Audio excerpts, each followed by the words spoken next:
ওই তো কলেজ।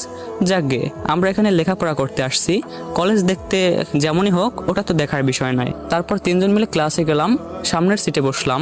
আসলে আমার প্রথম বেঞ্চ ছাড়া বসতে ভালোই লাগে না।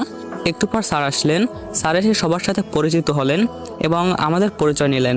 এভাবে প্রতিটা স্যারের সাথে পরিচিত হওয়ার পর ক্লাস থেকে বের হয়ে ক্যান্টিনে গেলাম কিছু খাওয়ার জন্য। অতঃপর তিনজন কলেজ থেকে বাসায় আসলাম।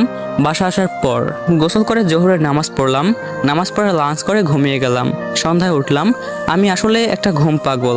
ঘুমানোর সময় আমার পাশ থেকে যদি আমার বউকেও তুলে নিয়ে যান তাহলে আমি টের পাবো না। তাই বলে আপনারা আবার চান্স নিয়েন না, কোনো লাভ হবে না, কারণ আমি এখন পর্যন্ত বিয়েই করি নাই। যাই হোক, একটু ছাদে গেলাম, তারপর নিচে এসে হালকা নাস্তা করে পড়তে বসলাম। রাতে পরিবারের সবাই একসাথে ডিনার করলাম। ডিনার শেষে আব্বু আমাকে জিজ্ঞেস করলো, আব্বু প্রথম দিন কেমন কাটলো তোমার? আমি বললাম, এই তো আব্বু ভালো। তারপর ভাইয়া বলল, যাওয়ার সময় অসুবিধা হয়নি তো তোর? আমি বললাম, না ভাইয়া, একদম ঠিক ছিল। তারপর আব্বু বলল, তোমাকে কত করে বলি তুমি গাড়ি ব্যবহার করো, গাড়ি নিয়ে যাও। তারপর আমি বললাম, না আব্বু, আমার এভাবেই ভালো লাগে। তারপর আব্বু বলল, আচ্ছা তোমার যেভাবে ভালো লাগে তুমি সেভাবে যেও, যাও ঘুমিয়ে পড়ো। তারপর আমি বললাম, আচ্ছা ঠিক আছে আব্বু। আসলে আমার আব্বু আমাকে খুব ভালোবাসে, রিক্সা করে যেতে অসুবিধা হয় এজন্য গাড়ি নিয়ে যেতে বলে। কি করবো বলেন, আমার এসব ভালো লাগে না, সাধারণভাবে চলাফেরা করতেই পছন্দ করি। ফজরে উঠে নামাজ পড়ে আবার ঘুমিয়ে গেলাম। আজকেও আম্মু এসে ডেকে তুলে দিল। তিনজন একসাথে নাস্তা করে আবারও কলেজে চলে গেলাম। গেট দিয়ে ঢুকতে যাব তখন ধাক্কা খেয়ে পড়ে গেলাম নিচে।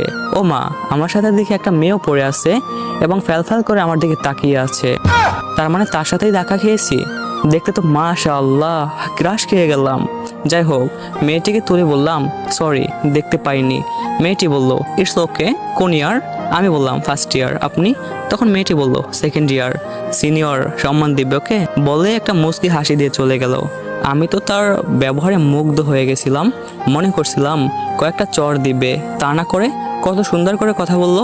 আমি আবার ক্রাশ খেয়ে গেলাম। আমি একধানে তার দিকে তাকিয়েছিলাম। তারপর রাফি বলল, কিরে মামা, কি হয়েছে তোর? আমি বললাম, ক্রাশ খাইছি মামা। তখন সিফাত বলল, কষ কি মামা?